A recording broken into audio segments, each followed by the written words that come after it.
yaadoftaa dursitee dubbii kiyya yaadoftaa dursitee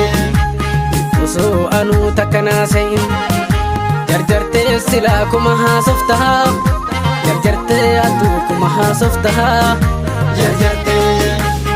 akkamitti olii galla waliin gallu anaafati duraanuu biyyasa shakkee jira garaanuu akkamitti olii galla waliin gallu anaafati duraanuu biyyasa shakkee jira garaanuu.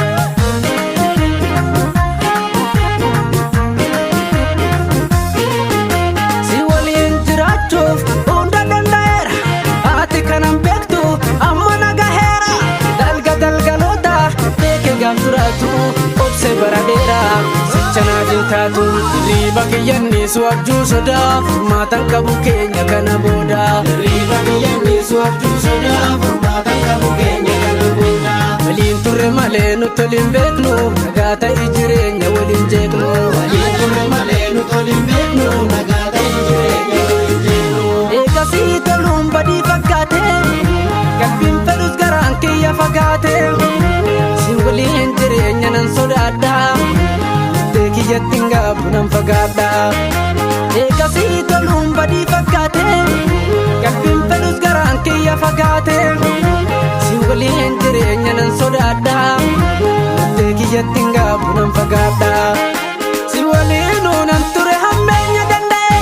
an jiraachuun nan dhibu sirraa gargar ba'e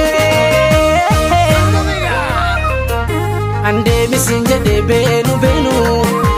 na dhiiftati jedhee yaadan seenu an deebisin jedhee beenu na dhiiftati jedhee yaadan seenu.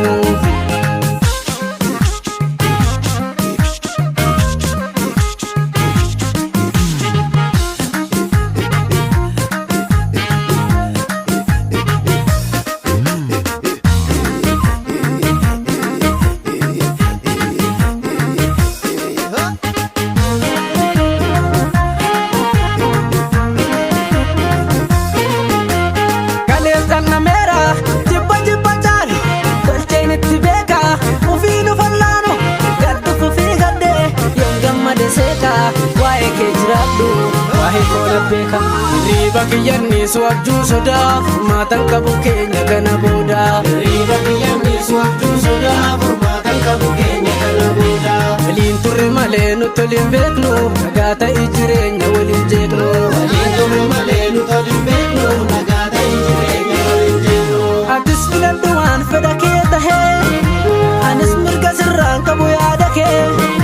argeessi hubadheen jira haala kee lamuus hordofuu jedhi faana kee